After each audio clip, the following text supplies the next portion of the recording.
Yeah, no, the interesting thing we saw, we lowered our prices during that time frame to, try to get as many bookings as possible. Then May turned around and it just everything kind of just snapped back to normal. I mean, some of the bookings were a little longer. We did have a lot of bookings. As I said, we have a lot of meds and eds bookings, and that still existed. We did have a really random booking type that we got multiple times during the summer, which was kind of a quarantine booking, meaning they were going from one place to another, and they were using our apartment as a place to basically quarantine for 10 days prior to going to the next location. Fascinating. Uh, yeah, it really is. We had more than a handful of those.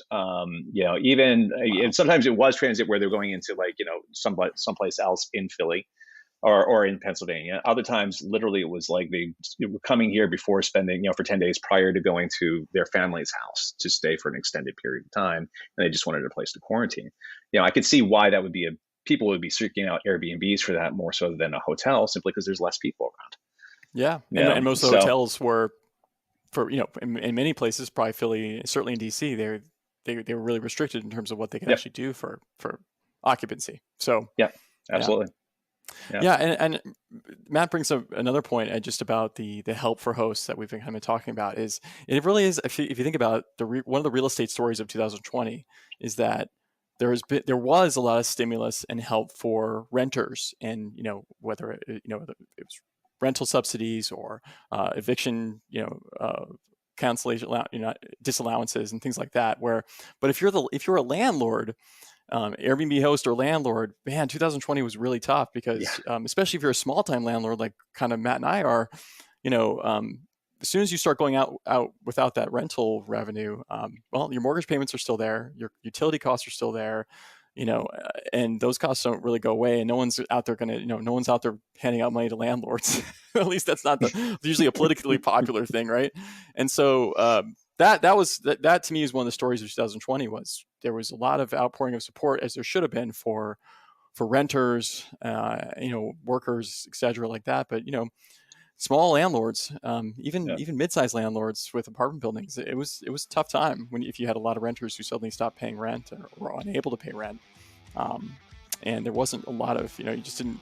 There was a lot of negative kind of vibes thrown at that base, but not a lot of support, which there probably should have been more of. You are listening to the Millionacres Podcast. Our mission at Millionacres is to educate and empower investors to make great decisions and achieve real estate investing success. We provide regular content and perspective for everyone from those just starting out to seasoned pros with decades of experience. At Millionacres, we work every day to help you demystify real estate investing and build real wealth.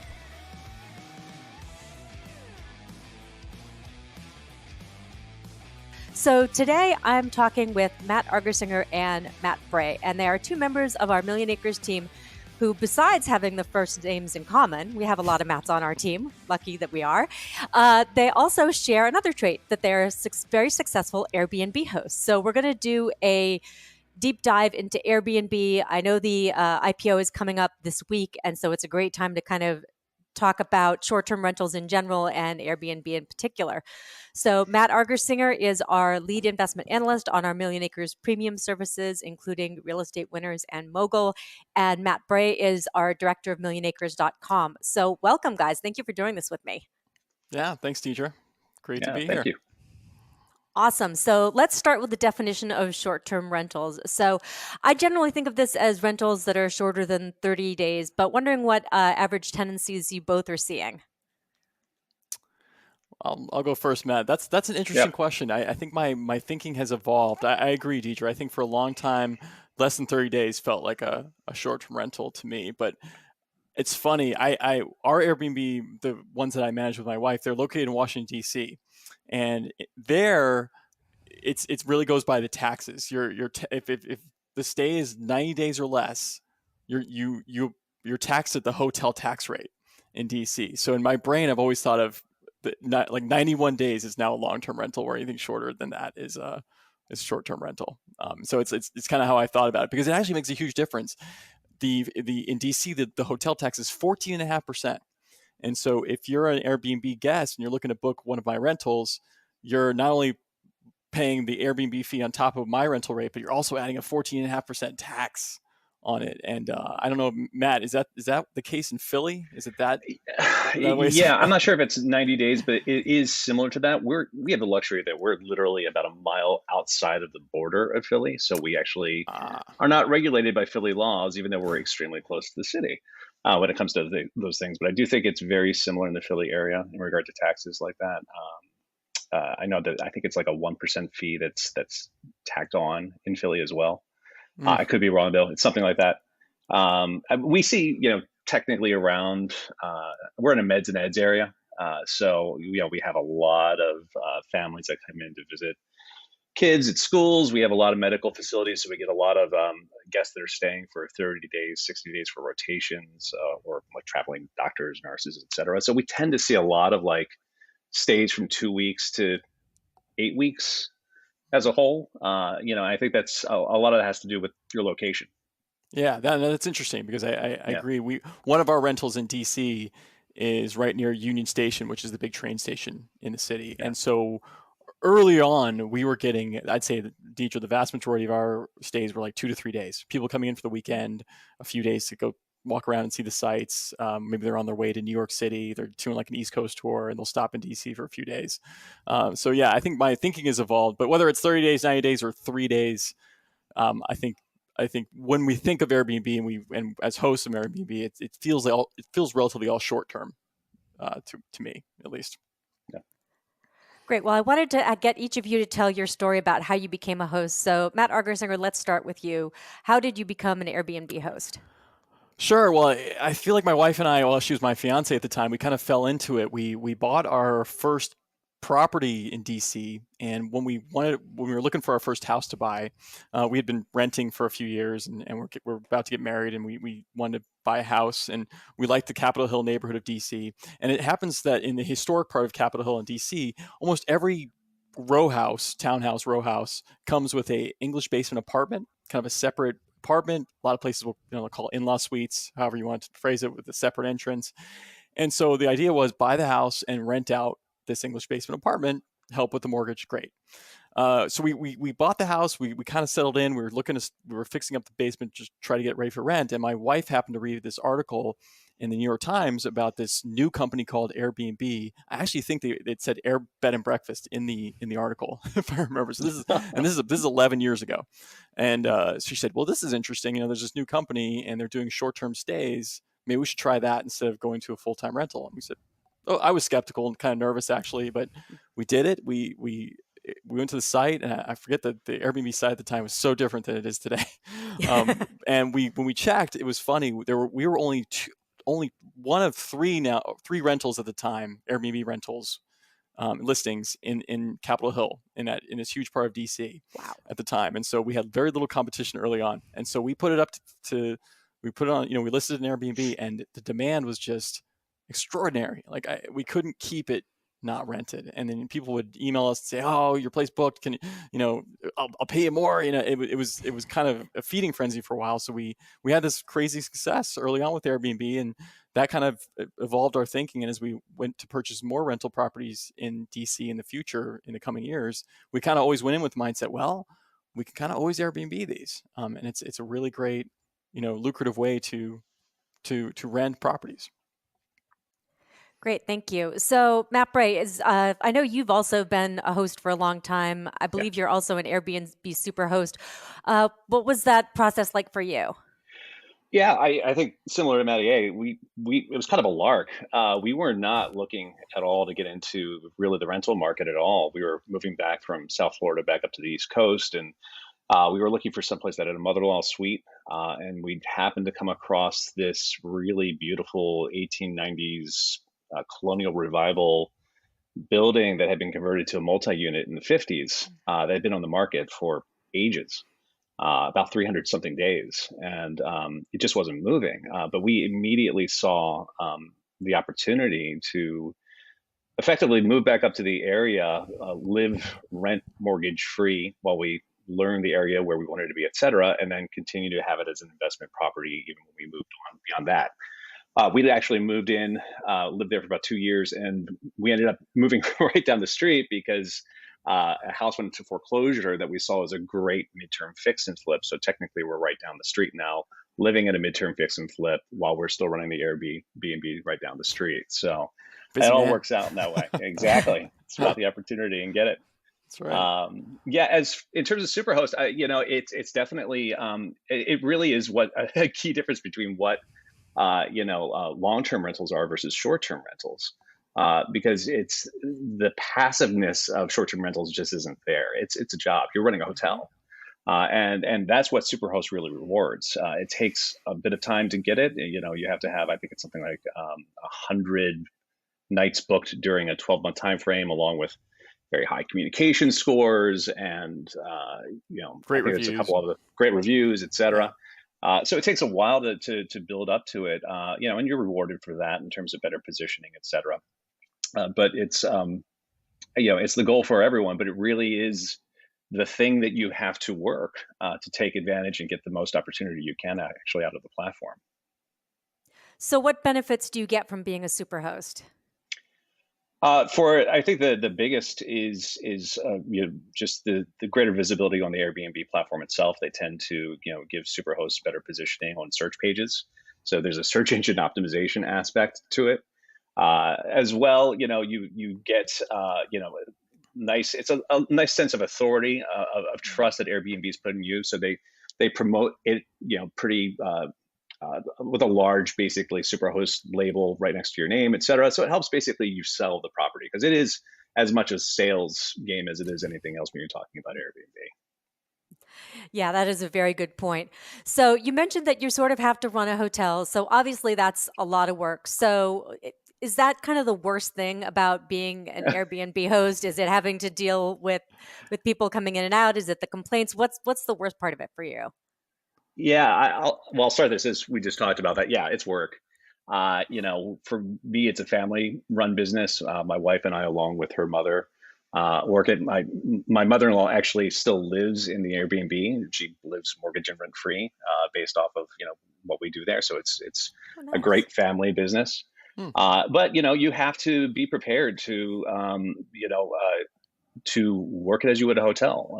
Between considering how you're staffing for cleanings, making sure that you have enough people who can handle handyman type work on a day-to-day basis, because guests are not going to wait a couple of days to get something fixed. They want the experience. They want it right now. You have to be kind of thinking about all of those things at the same time, and that's and not being at the ready with those, and being ill prepared makes it very difficult to be a very good Airbnb host. Yeah, that definitely makes sense. How about you, Matt Argersinger? Any horror stories?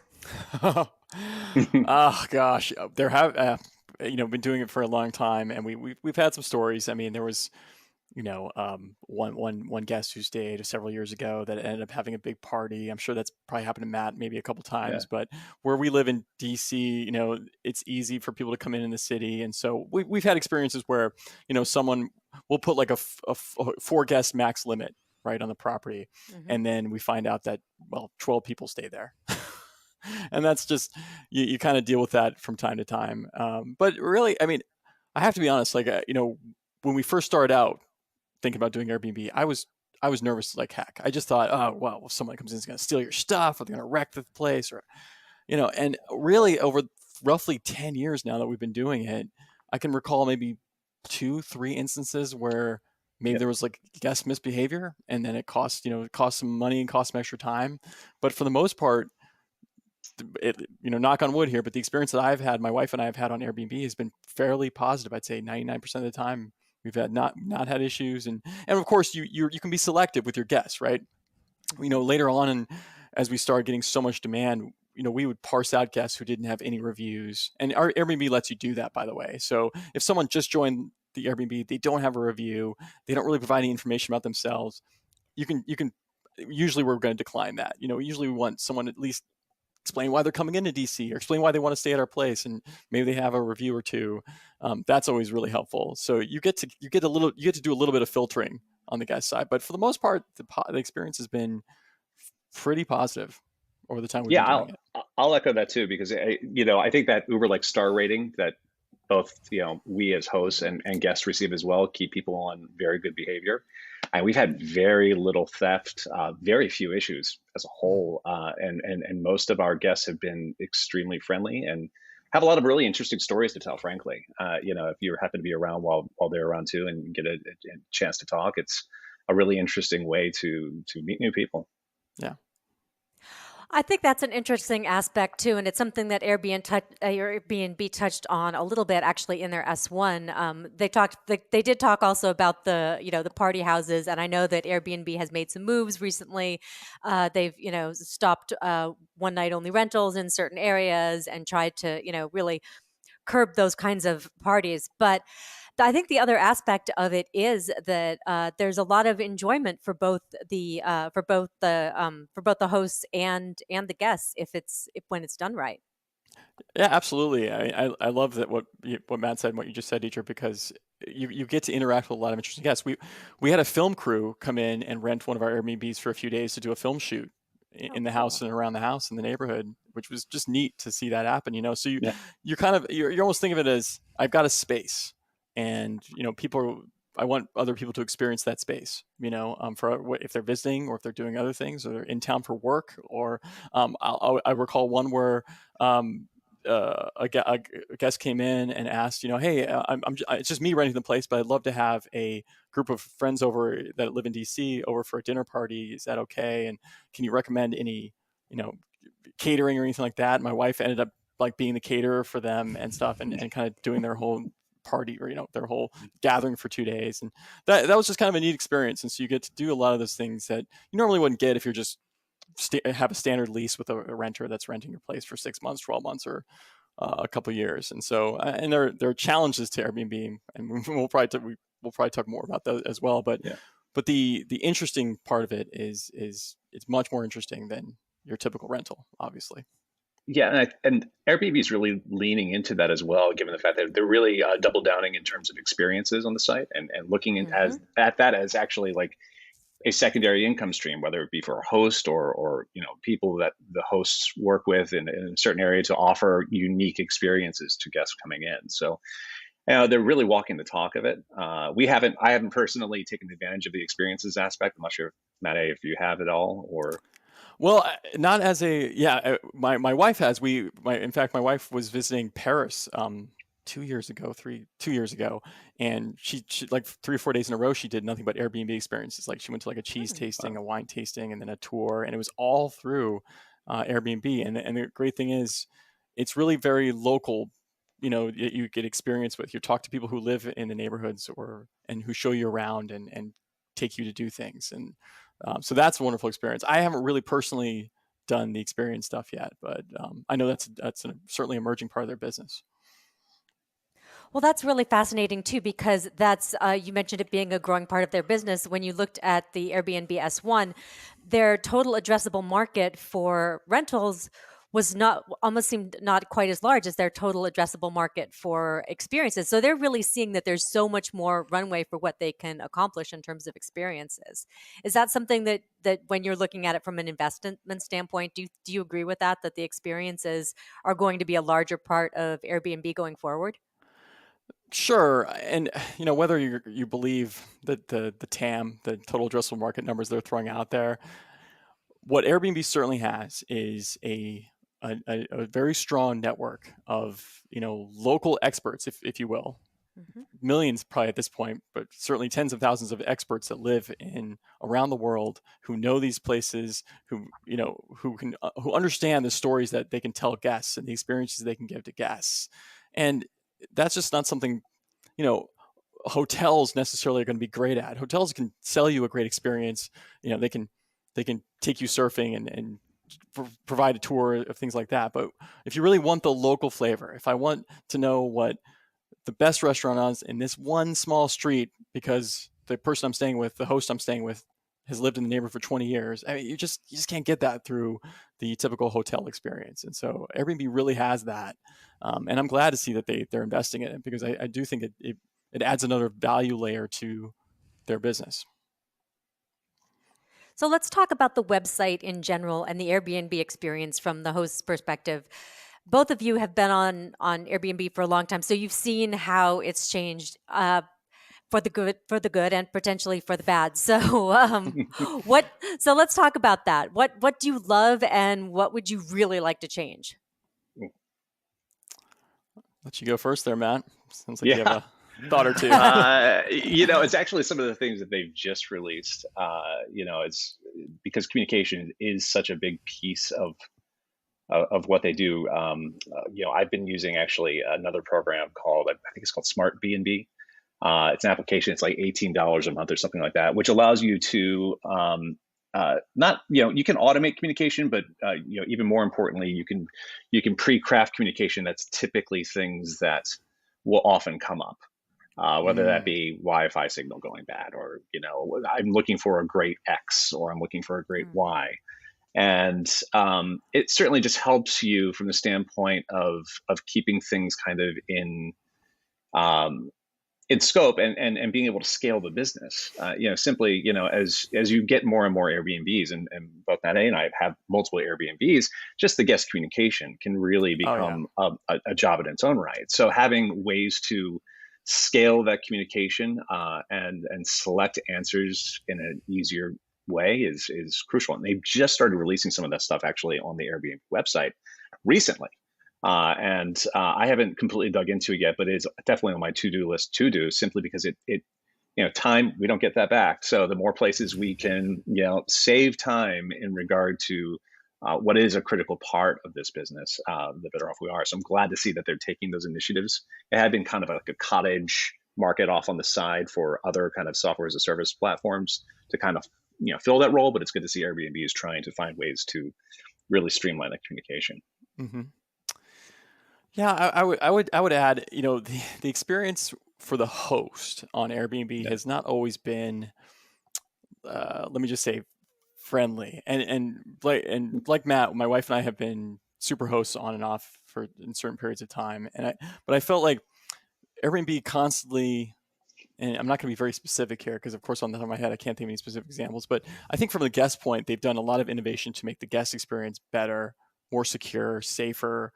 From the host side, I feel like the one thing about Airbnb is the onus is on you in almost every case to, if something goes wrong, if something happens we've had some instances where the transaction part of the relationship has not worked out, especially if you do multi-month Airbnb. Mm-hmm. So Airbnb's got this thing with long-term rentals, and we do some long-term rentals on Airbnb where rent is collected on a monthly basis, which makes sense. But what happens is sometimes, for some reason, this happens a lot, where the guest pays up for the first month, but then when it comes time to pay rent for the second month, there's just always been problems sometimes with collecting that next month's rent. And it just takes a lot of back and forth with Airbnb to resolve those issues. And it's just, I always feel like even if you've been a host for many years, it's really the trust is really in the guest. It's to get the guest experience right. Host, you got to kind of figure things out. So, and you got to navigate some landmines, and the customer support's not always that great. That's been a little bit my issue. Now, the problem is they've got the network on Airbnb is so great in terms of renters and visibility and brand that even though I think, honestly, if you ask me, I think Zillow's experience for the landlord is better, superior.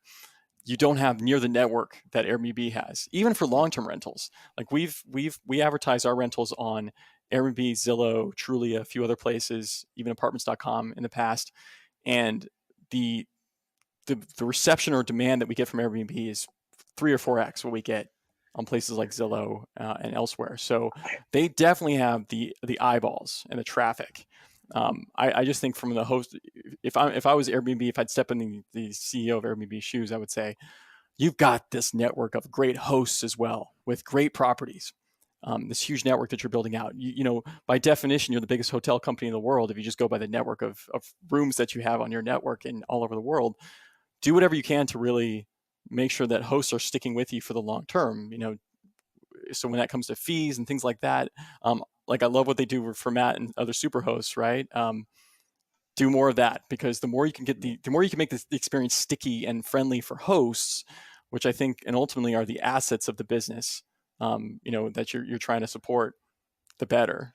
So I would just say maybe I'm grizzled and old, but I feel like the experience is skewed a little bit. Really, guests are the the most valued part of the business, that's the network that Airbnb tends to focus on, versus the hosts are kind of, great, you want to be a host? Great. Well, hey, if you run into trouble, good luck. Yeah, but here's a number you can call. I'd agree with that. Though I think the point I wanted to echo on here, which I think is really interesting, we had also been on HomeAway and Zillow, et cetera, with these apartments at different times. And we actually just recently, I think about maybe 3 months ago, pulled away from all of those to focus solely on Airbnb. Simply, as you said, just the network is so big. We had zero problems basically keeping up our typical room, our room rate, reservation rate, just solely with them, without the headaches of having to deal with multiple platforms and all the issues that come with basically the syncing between the two, so you're not double booking and all those other things that kind of occur when you're trying to have 3 or 4 or 5 different locations that you're booking an apartment from. So, just going simply to Airbnb, we've seen zero. In fact, it might have only gone up. I mean, we've had, I'm sure we'll talk about this a little bit, but we've had a banner summer in regard to, just the amount of guests we've had.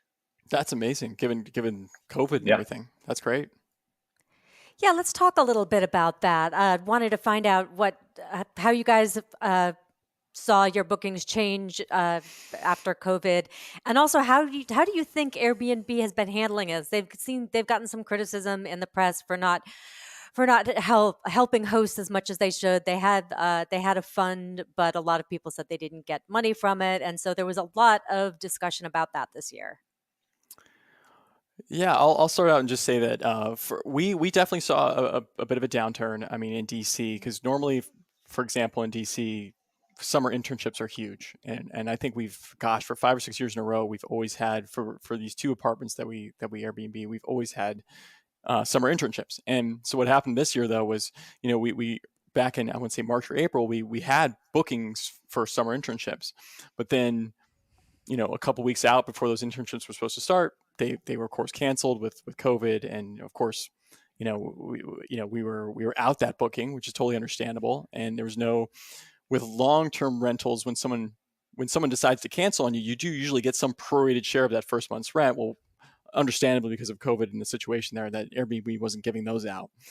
So it was really tough, actually, for a couple of our rentals, just because of the situation. We weren't able to get them really consistently booked through the summer. Luckily, for a couple of our other units, we had long-term renters in place, and those went pretty smoothly. We had one renter who kind of ran into trouble, and then we kind of gave him a month's free rent, but we were able to kind of lease the place shortly after that. But yeah, it was noticeable in DC, and I think that's because maybe unlike Matt's situation in Philly, DC is more transient, and so people are used to coming in for business trips, or internships or things like that, or short-term stays for government purposes, and that just didn't happen with COVID. That was just all kind of shut down. Yeah, we had a very similar experience to start. I mean, March and April was just chaos. Nobody knew what was really going on, and Airbnb didn't have answers for hosts. Everything was really, as you talked about, everything was very much an answer to the guests themselves, not to the hosts themselves. How are the hosts going to continue to make a living, especially for hosts where this is their sole source of income? There was really no good answer other than, hey, all these people are going to, not show up, and we're going to give them all their money back. After some time, they did release that fund, and I think that there were for bookings that canceled that were within certain timeframes, they paid 50% of that booking, which was certainly very generous on their part. Though they did have a lot of pushback from all the hosts, who did have a rightful point of like, how are you supporting us during this time frame? Otherwise, there will not be hosts on the other side as well. Yeah. So that did exist. It's interesting. Oh, go ahead. No, go ahead, Matt. Finish your thoughts. Sorry.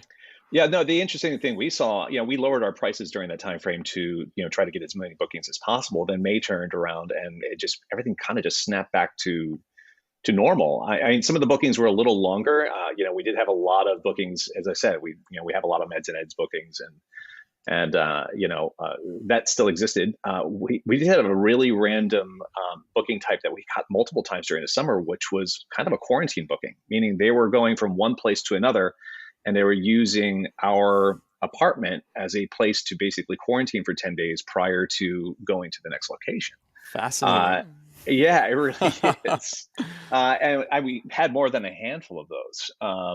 Even and sometimes it was transit where they're going into someplace else in Philly or in Pennsylvania. Other times, literally, it was like they were coming here before spending, for 10 days prior to going to their family's house to stay for an extended period of time. And they just wanted a place to quarantine. I could see why that would be people would be seeking out Airbnbs for that more so than a hotel, simply because there's less people around. Yeah. And most of the hotels were, in many places, probably Philly, certainly in DC, they were really restricted in terms of what they could actually do for occupancy. So yeah, absolutely. Yeah, and Matt brings up another point just about the help for hosts that we've been kind of talking about. Is it really is, if you think about one of the real estate stories of 2020 is that there was a lot of stimulus and help for renters, and whether it was rental subsidies or eviction cancellation disallowances and things like that. But if you're a landlord, Airbnb host or landlord, man, 2020 was really tough because especially if you're a small time landlord like kind of Matt and I are, as soon as you start going out without that rental revenue, well, your mortgage payments are still there, your utility costs are still there, and those costs don't really go away, and no one's out there handing out money to landlords. At least that's not usually a politically popular thing, right? And so that to me is one of the stories of 2020 was there was a lot of outpouring of support, as there should have been for renters, workers, et cetera, like that. But small landlords, even mid-sized landlords with apartment buildings, it was a tough time if you had a lot of renters who suddenly stopped paying rent or were unable to pay rent, and there wasn't a lot of there was a lot of negative kind of vibes thrown at that base, but not a lot of support, which there probably should have been more of. Yeah, I totally agree with that. It's one of the things we've talked about on previous podcasts too, is that there hasn't been support for landlords at all. We've seen, eviction moratoriums and things like that, but that hasn't really existed.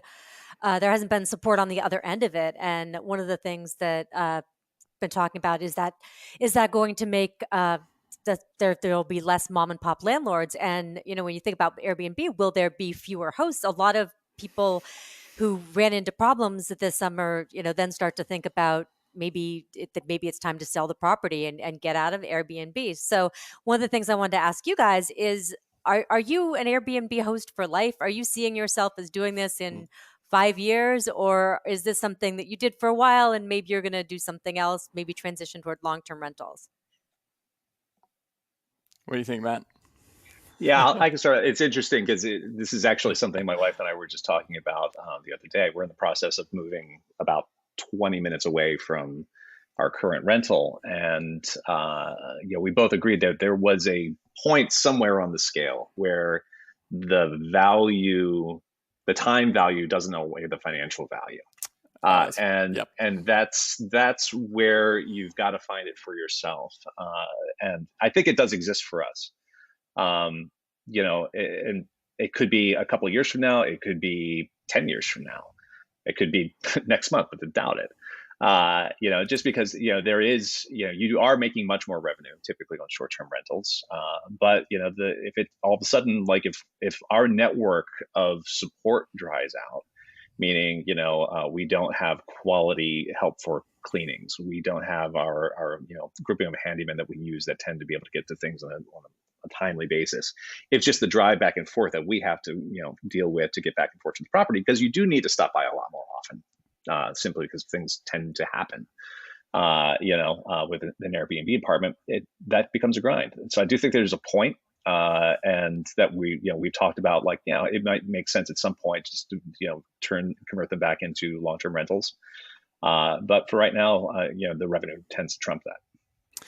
Yeah, I couldn't have said it better, Matt. I mean, it really is.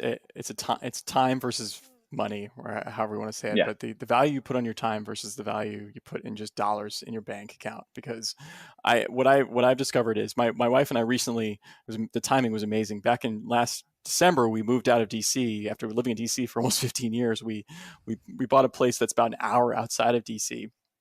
And we tend to do all our own property management and maintenance, and including cleaning. we do hire cleaners, for I'd say half the time, but we do a lot of cleaning ourselves. And my wife is really handy, so she does a lot of plumbing, electrical work, which is good for you. Wow. Yes. Nice. but we're living out of the city, and now we have a son that's almost 2 years old, and I think we're sort of in that transition process. We've been gradually over the past few years going towards longer term rentals, just because it's easier not to have to come into the city every week or two. We'd rather come into the city on maybe a monthly basis or every 2 months. That was especially the case this year with COVID. We were trying to stay out of the city as much as we could. And so I think it might be an age thing as well, but I think as you get older, maybe other things become more important, and the money becomes less important.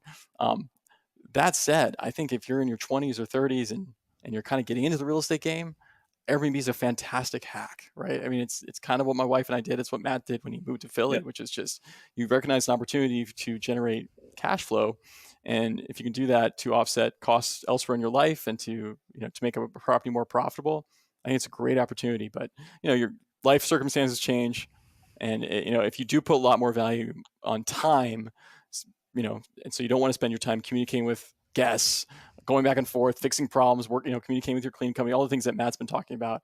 It may not be the thing you want to get into, for sure. So I think my wife and I are certainly transitioning to long-term rentals gradually, but we also might get to the point in a few years where we look to sell the properties as well. Well, you mentioned young people. I've also seen the other side of that equation, where I've seen older people do it as a retirement gig and to bring in a little income. So that also works. So the other thing is, I wanted to ask you both, would you ever consider having a vacation home or something like that in another market that you'd operate as an Airbnb sometimes and then also use for yourselves?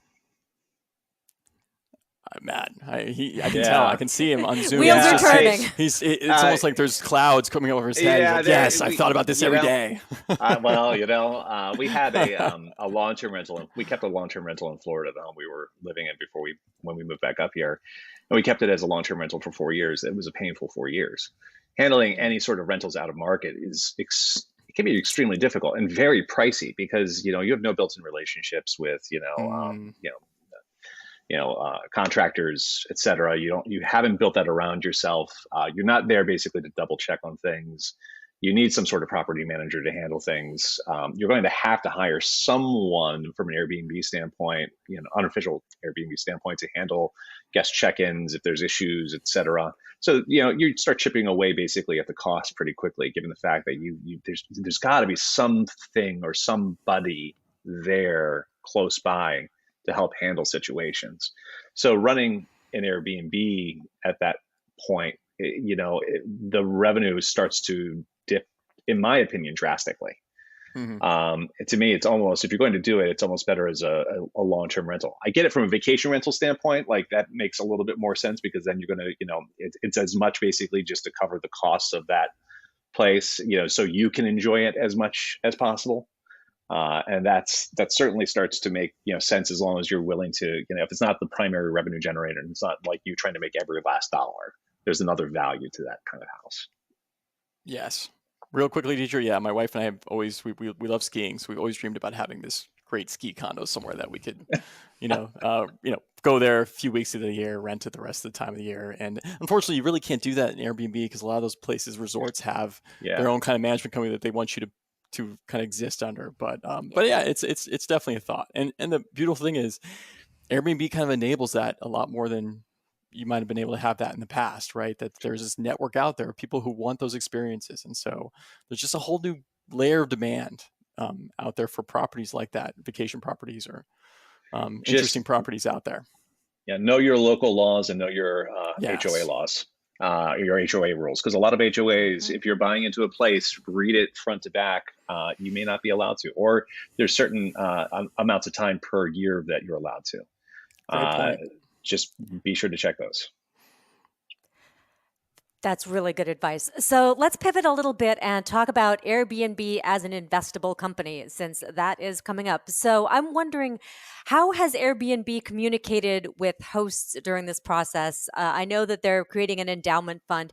Have they sent communications to you guys about about the IPO process or about anything in regard to going public? So I want to say starting several years ago when Airbnb was first talking about going public, they did send a message saying, hey, we're thinking about going public. We as a benefit to hosts, we thought we might allow hosts maybe to participate in that IPO, in our IPO in some way or fashion. And that was kind of always out there. And I didn't think, as Airbnb wanted to go public and stop going public, there was like a start and stop process for the last bunch of years. Yes. I kind of forgot about it. And then I'm curious if Matt got the same thing about 2 weeks ago, got a message saying, hey, you're a host, you can participate in our directed share program, which allows hosts, I guess longtime hosts, but they weren't really explain what that means. If you've been a host for a long time, you'll have priority. The fine print was lacking. Let's just put it that way. But yes, they're allowing a certain number of their hosts to participate in the IPO by buying the shares at the IPO price. Whatever that means be, it's still being determined. I know that they raised it. Seems like last night it was raised to a range of $55 to $60 when it was originally $40 to $50. So whatever that leads to, I full transparency here, my wife and I are gonna participate, not because it's gonna be a great moneymaker. And by the way, buying into an IPO has historically not been that huge of a advantage, but we're doing it mostly just because we've never really participated in IPO before, and so it'd be kind of fun to go through the process and see what happens. Yeah, we got the same message 2 weeks ago, and we decided on our side not to participate, mainly because we're renovating another Airbnb. So it's all that's where everything's tied into at the moment.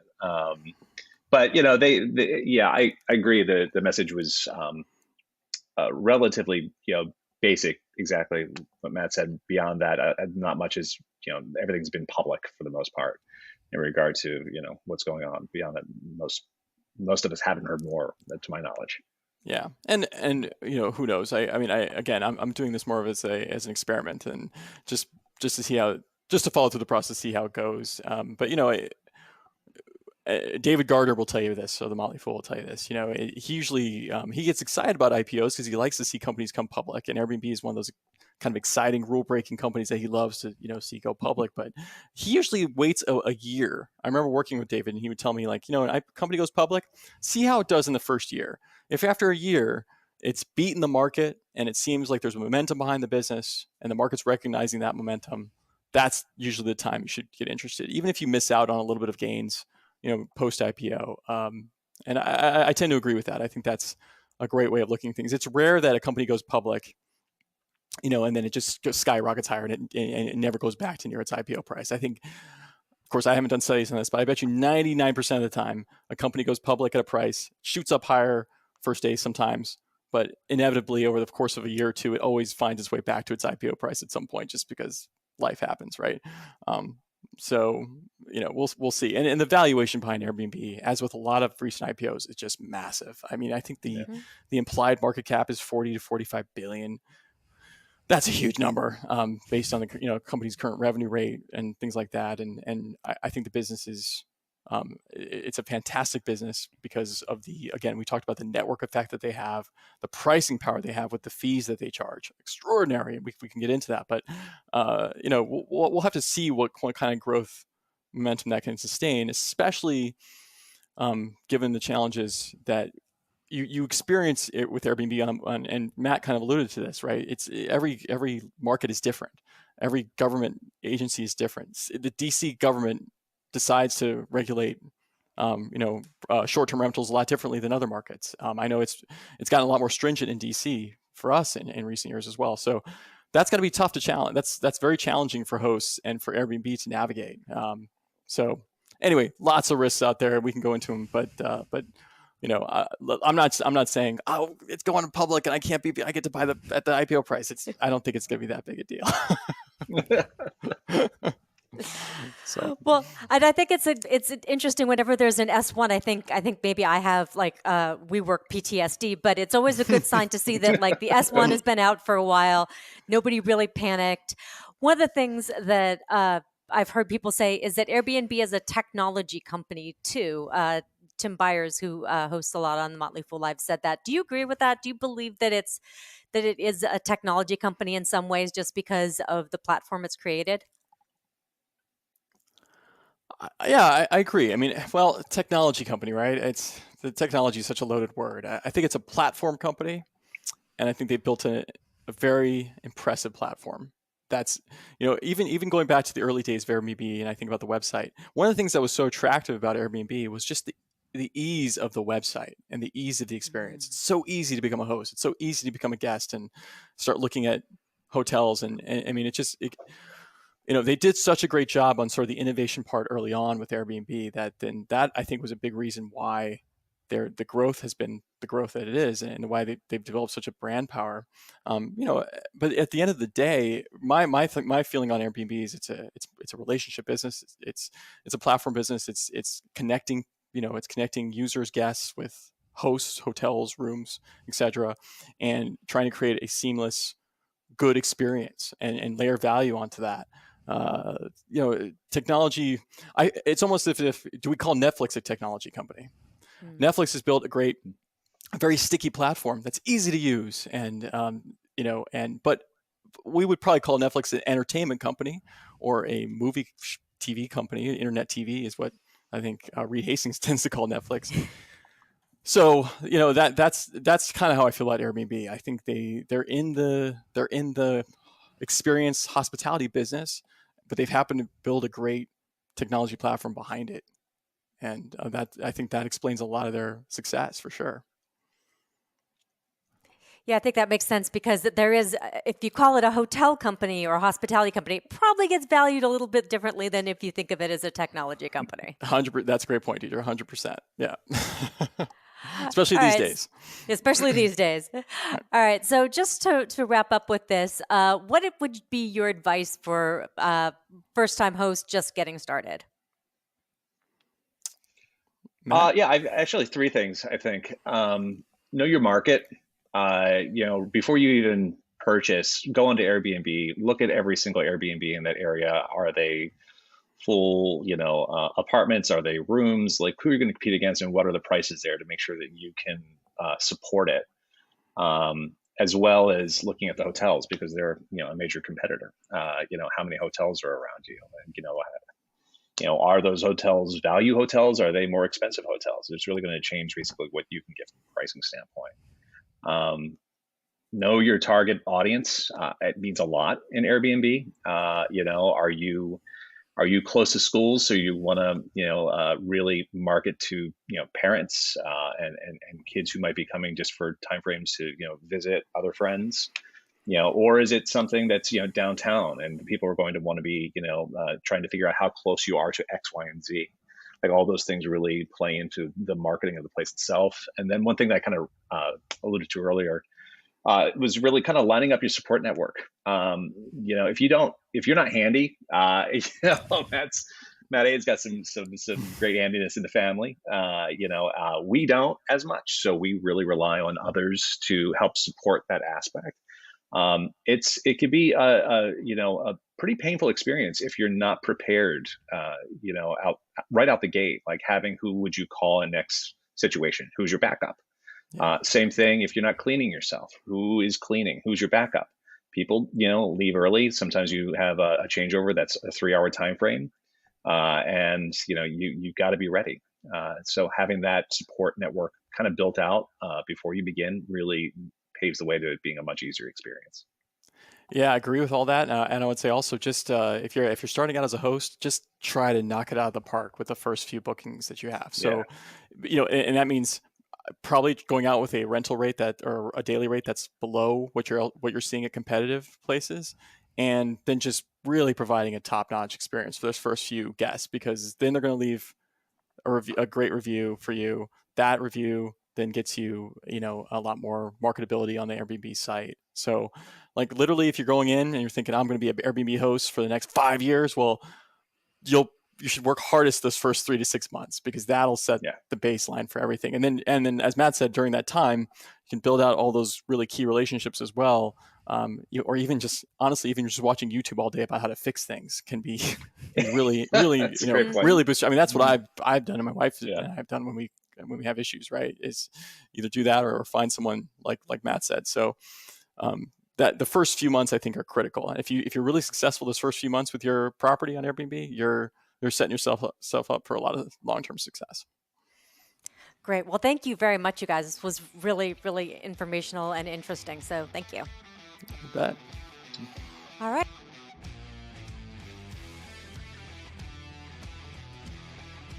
Thank you for tuning in to the Millionacres Podcast. I hope you liked today's show. If you enjoyed this episode, please consider subscribing through your favorite podcast provider. And if you have any questions, please feel free to drop us a line at help@millionacres.com. Stay well and stay invested.